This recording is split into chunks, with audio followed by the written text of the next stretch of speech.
Damien Figueroa is a former entertainment publicist representing the legendary recording artists and actors. He is best known for his work in connecting entertainers to nonprofits, social justice, and human rights campaigns. He has a decade-long experience in developing and implementing strategy communication plans that maximize news coverage and increases visibility through television, film, celebrities, and influence engaging social media and print publication. He has launched nationwide social justice campaigns on policies issued relating to education, farm work rights and empowerment, voting rights, immigration, public resources, equality in employment. He's done a lot. David, would you please introduce your guest? Please, everybody, welcome David to the stage.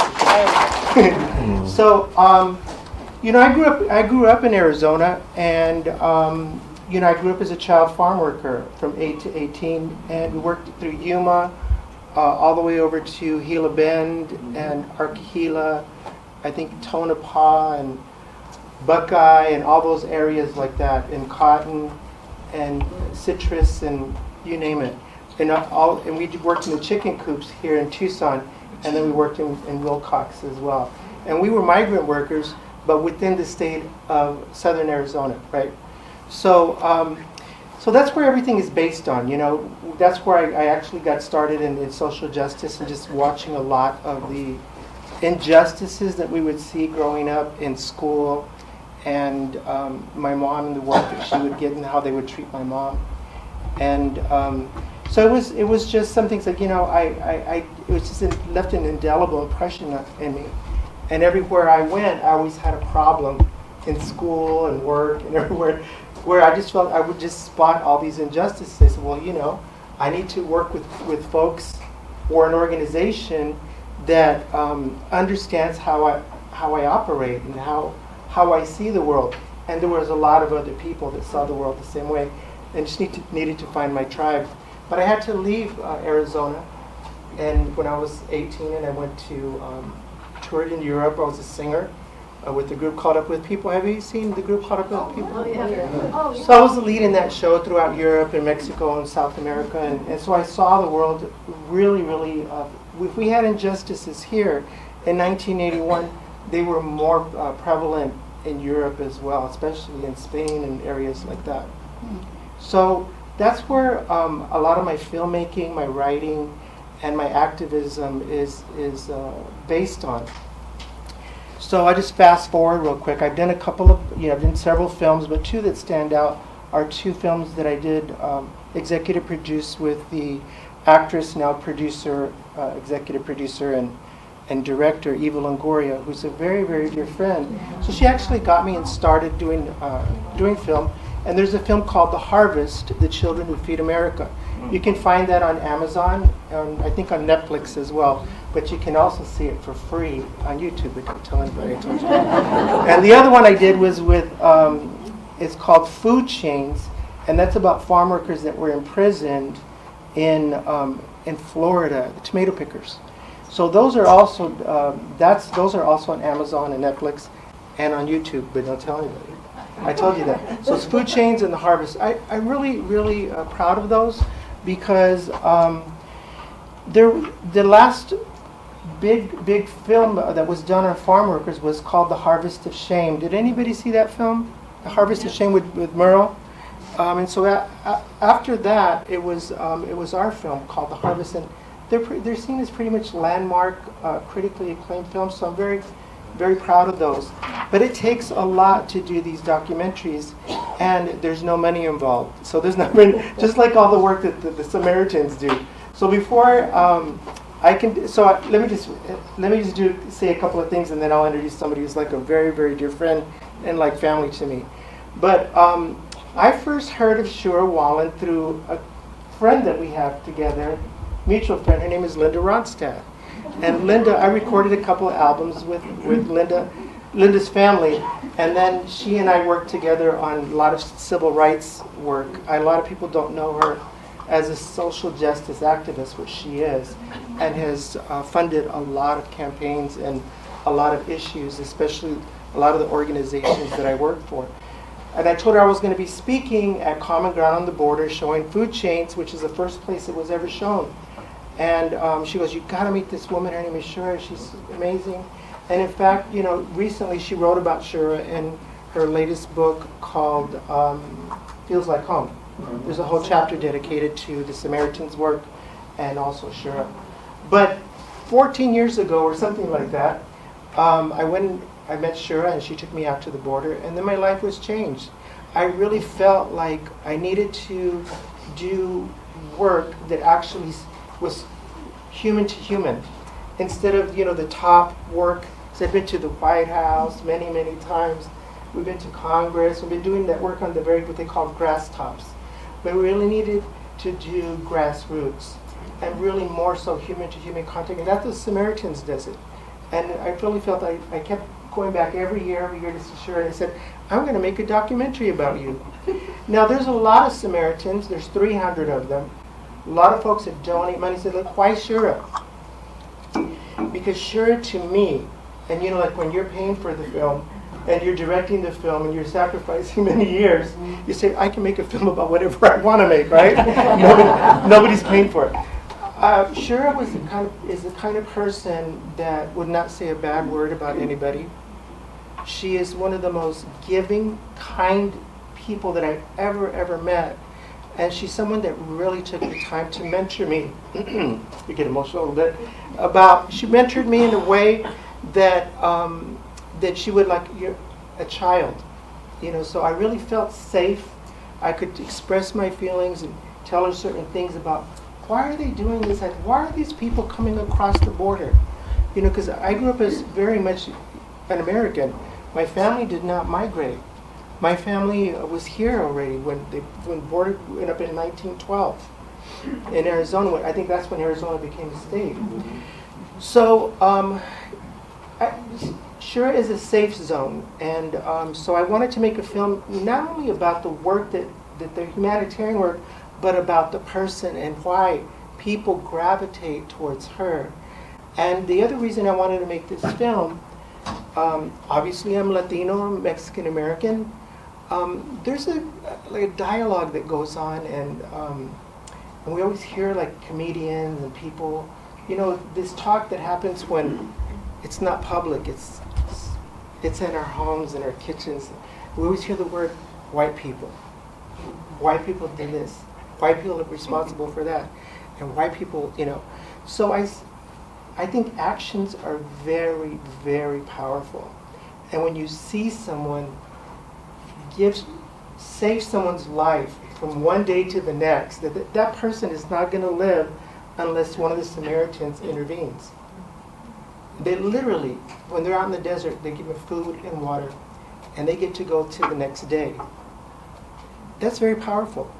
And Samaritans, 100% of the Samaritans are white.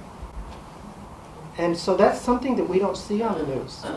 What the news will show us is that white people do not like Latinos. White people do not like black people. White people do not like, and you see this over and over, and everybody starts to believe it. We know that's not the truth.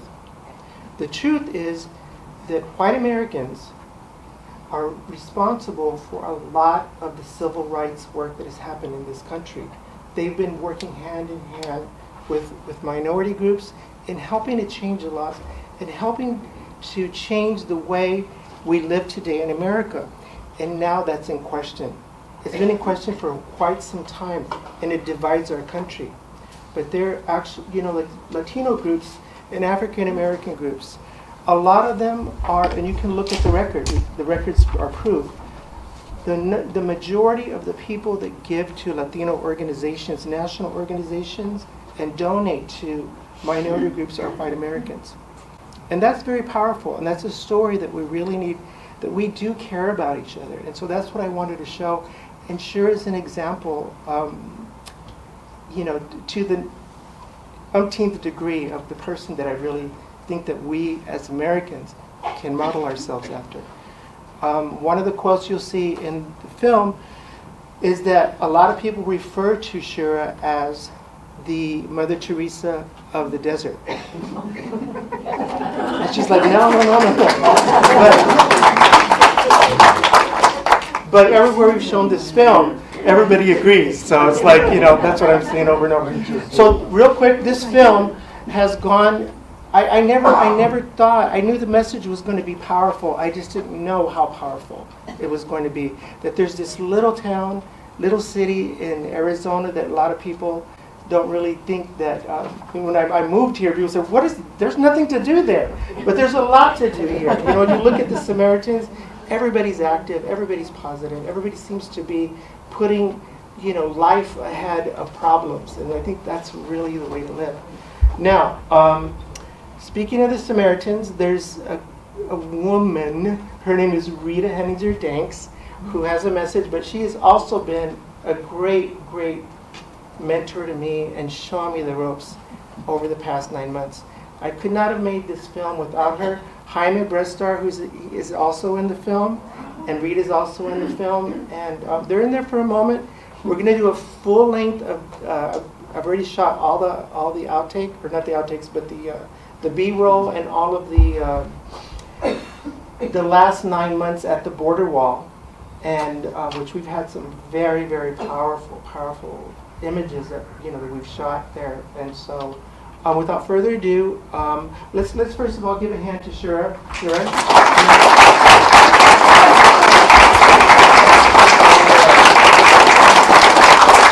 And then I just wanted to say before I introduce Rita that we are going to be. There's somebody I want to introduce. I'm going to be doing some book signings. I'm also an author, so I'm going to be doing some book signings throughout this area. And tomorrow we're doing one. After this, we're going to be doing one in Patagonia, and then tomorrow we're going to be in Tucson at Petroglyphs, and then we're going to go to. Give me a second here. Oh no, I don't have to. We're going to go to Native Gardens over here in Green Valley, and then we're going to do the La Posada with Hyman. So some of these cases, I'll be signing books. Some of these cases I'll be moderating. Some of these cases we'll be showing the screening. So if you look on my Facebook, or you go to La Posada, if you go to the Samaritans, the schedule is all there. But we'll be in town like in major force. So I think I passed one of these out to everybody, right? Pretty much. So sure, I'll be signing these afterwards. We have some up here. I'd encourage you to get one. After the film, I'm sure you'll want one. And then I'll be signing my book at Native Gardens and then at La Posada. And this book is going to be made into a film. Tom Steyer, the billionaire philanthropist, and Eva Longoria's company bought the rights to this. And this is a special treat. My dear friend, just flew in from. She has written a book called The Distance Between Us. Have anybody read this book? This is, if you haven't read it, this book is a masterpiece. It's a classic. It was written 12 years ago, and it is it is just an amazing book. I mean, I can't say enough about this book, but it also was like number 5 on Amazon a couple of weeks ago after 30 printings. So it just gives you an idea what kind of book this is. And this is about Reina. This is Reina Grande's memoir. And Reina just walked in right now. There's Reina over there. So we'll be at Native Gardens signing books on the 25th, and then June 3rd at La Posada. So without further ado, I want to introduce Rita, and then we're going to get started with the film. Okay? Rita, it's all yours. But we work in Nogales, Mexico most of the time. We pay the rent for 3 apartments for migrants, and we get them the medical care that they need and anything else. And I know Judy Knapp deserves a big round of applause because she helped facilitate the donations that a lot of you brought in, whether it was a pair of socks, new underwear, a toy, hygiene items. Every single item crossed the border and got to people in extreme need. And a lot of those things brought a lot of relief and happiness to the people that we help. So I thank you on behalf of all the people that have no voice to thank you. So I thank you for them from the bottom of my heart. Thank you.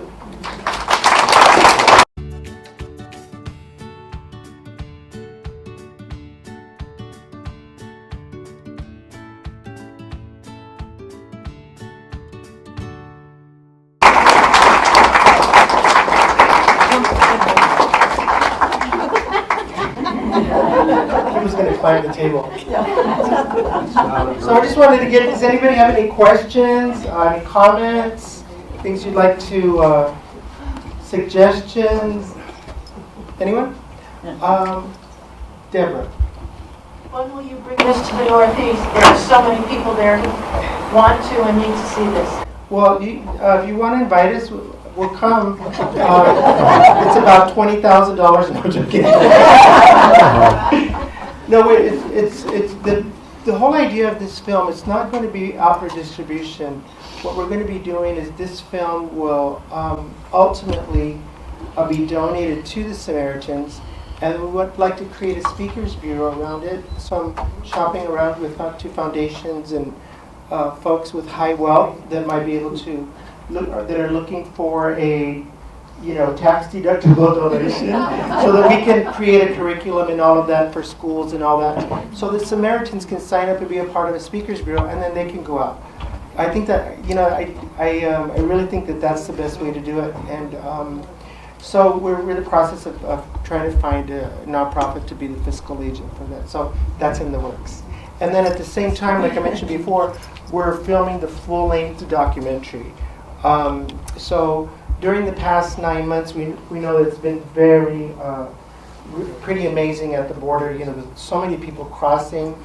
How many in the room are Samaritans? Okay, give yourselves a round of applause.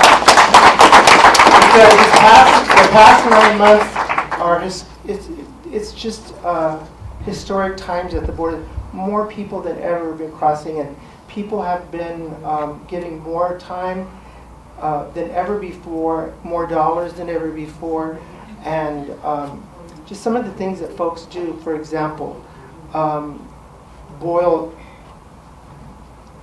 piles of eggs, and then we take them out there. People are donating these what do you call those little bars? Snack bars. Snack bars. Yeah, snack bars. And water and oranges and apples and it's incredible. Rita, do you have anything you want to say? Is there another microphone? Right there. It's right there. Anybody else have a question? Right here. Have you ever been physically threatened by, the people that don't want you doing what you're doing? Well, I was with a migrant one time, and the Border Patrol came along, and he said to me, if you don't stop what you're doing, we're going to have to arrest you. And I said, go right ahead. I'm not doing anything, and I'm not leaving this person. Period. And the guy went away. So the thing is that when you're at the border wall, there's just the wall, and right across is about, I think it's about 30 feet or so. It's still the United States, but then on that side, up in the hills, are the cartel, and they have machine guns. And then on this side of the wall, you have sometimes the vigilantes, you have sometimes the Minutemen, the QAnon folks, sometimes you have, sometimes you have the Border Patrol, and folks and then the border security, and they all have machine guns. And the Samaritans are out there with water, and and their shirts and snack bars and things like that. So you have to be on alert. One time, Rita, myself, and a woman named Jane were out doing work on the wall and stopped by the Border Patrol. And Jane got out of the car, and he arrested her, handcuffed her. She's a senior citizen, won't say her age. She was handcuffed and thrown in the back of a pickup and spent part of the night in confinement in Tucson. at Border Patrol headquarters. Rita Rita said- had the opportunity to have to call the family. Her Right, I tried to find out where they were taking her, and we had Agent McKelvey, who was the Border Patrol official. He said, "I don't have to tell you anything. If you don't get back in that vehicle, I'm arresting you too." And I said, "Well, it's my friend. I got to find out where she's going." And we ended up going to the Border Patrol office in South Bay. I got the information I needed, and then the mean guy pulled in. He goes, "Don't you get it?" I said, "I get it, but it's my friend." And we were able to help that way. One other incident. 2 weeks ago, working at Grupo Beta, which is the migration services of the Mexican government, a group of men from Sudan who had been locked in a crate for 5 days without food and water. And we were trying to help them. That's what Voices from the Border, we bought food, we bought beverages, and before I knew it, Grupo Beta had locked us into their compound, and I personally have a good relationship with them. They called National Guard in because they were afraid because these people were black. And they go, "Oh, they're going to hurt us, they're going to rape us, blah, blah, blah." So National Guard arrived in full battle gear with their rifles, aimed at these poor men who were just a wonderful group. That's the only time I was really afraid, because I thought, if one of these poor guys flips, these guns are going to go off. And it was the worst human rights abuse I have ever seen towards migrants. Personally, been right there when it was happening, and they did everything except strip search these poor men who had nothing. Everything was stolen, and they had paid $15,000 a person to come. Anybody else have a right here? Would you say the Border Patrol is more supportive of you or the other way? 50-50? Yeah, you have some that are real jerks and some that are understanding. We now carry with us a document that was drawn up by Margot Cowan to carry with us, so if we are transporting or there, we have a legal right to be there. So they don't hassle as much, but some, like any organization, have some jerks.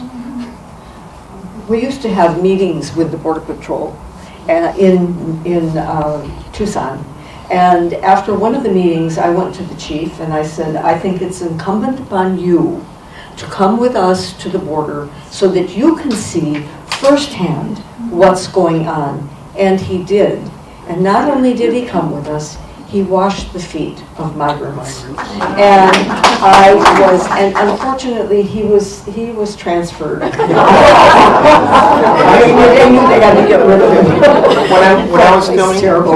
No, go ahead. when I was filming, we were approached by like 4 Border Patrol agents. They all came in vehicles, and one of them got out, and he was like really in our faces. But right before I got out of our vehicle, I decided I was going to hit record on my iPhone, and I taped the whole conversation, and it's pretty explosive. But within that same group of Border Patrol agents, there was some. This is, I'm a humanitarian as well, and he took that Border Patrol agent aside and reprimanded, like, cool it, you know. But it was pretty aggressive, and I was nervous, but yeah, we have it on recording. It's right there. Can I ask you, what is the little red pouch? Oh, this little red pouch is a gift that came from the Bridges art- across the borders. Bridges across the border. And they're back there in the back. Yeah, she just gave me this as a gift to protect me. This is used for protection. What do you know? Sorry, What's in it? sage. It smells really good. Yes, and they're all different kinds of designs. But thank you for asking. Yeah. We always need to support our folks that are artists that are also formerly migrants and migrants.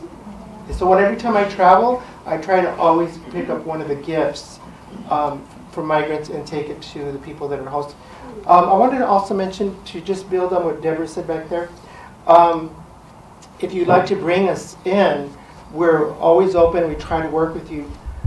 My dear friend Barbara over here, she is right over here. She's formerly with the Modesto Junior College, and she contacted them, and within like about, I would say like 3 emails, we were booked and on our way to the stuff. And we did a screening over there, and I did a book signing as well.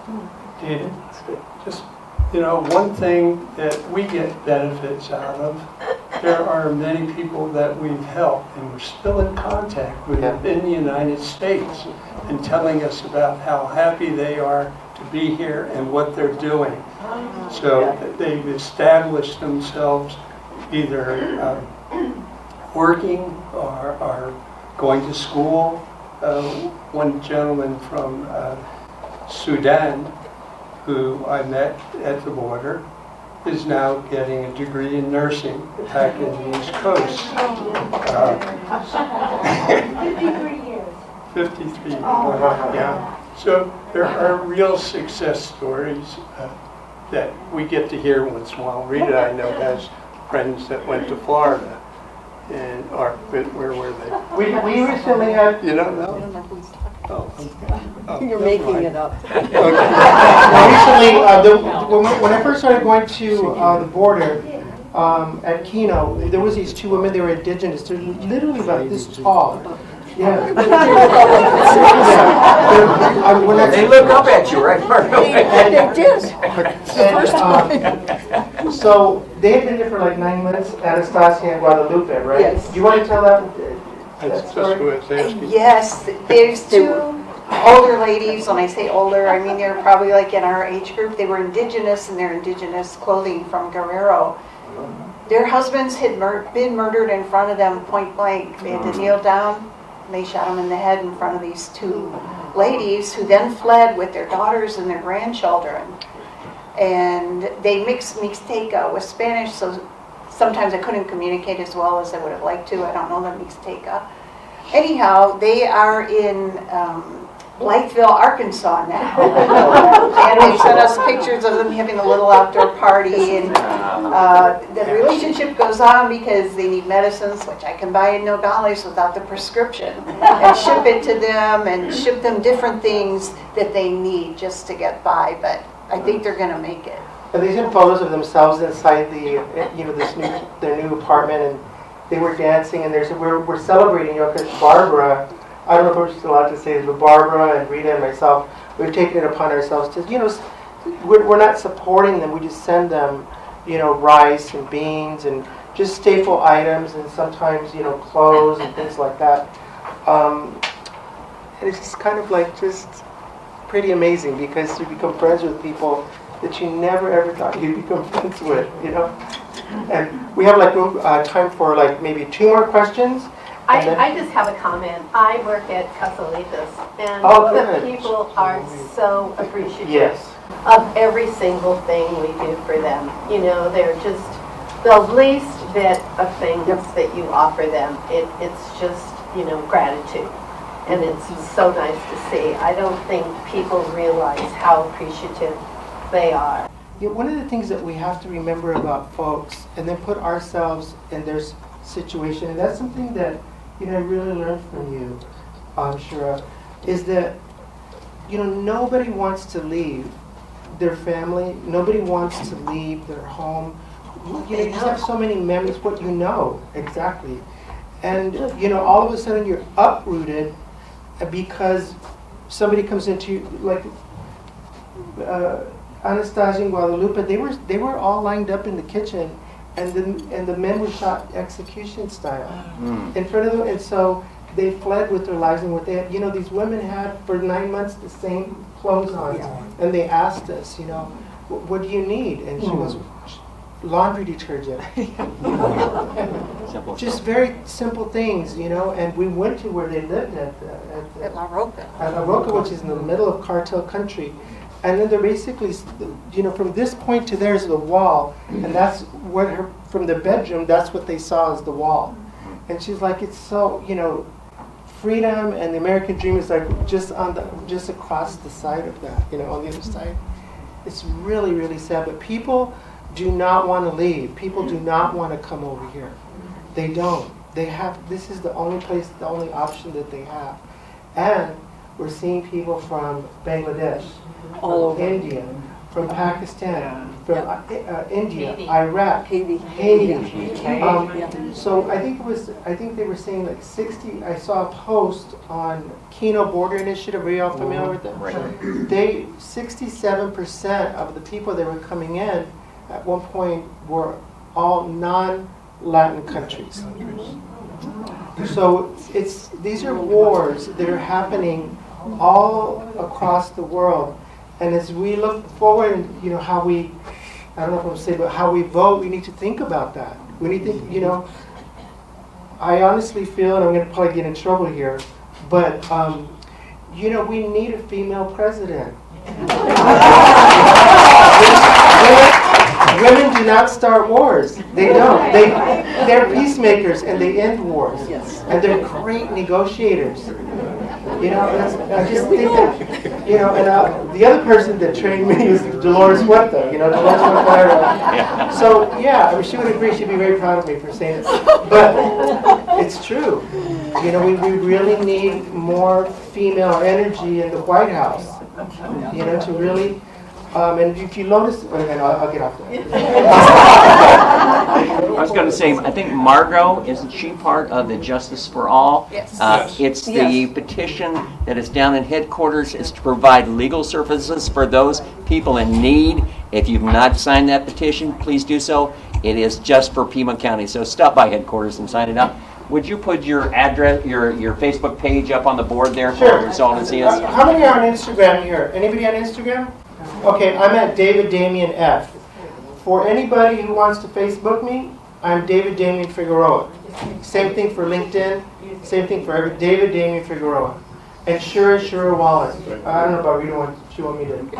Yeah, Rita's on Instagram and Facebook as well. So it's fine. I don't want to. Cook.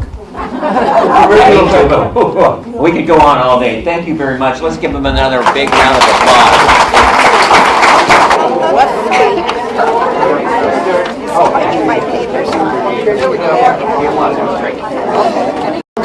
The very first day we were here, you took us to Nogales, and you were our introduction to what we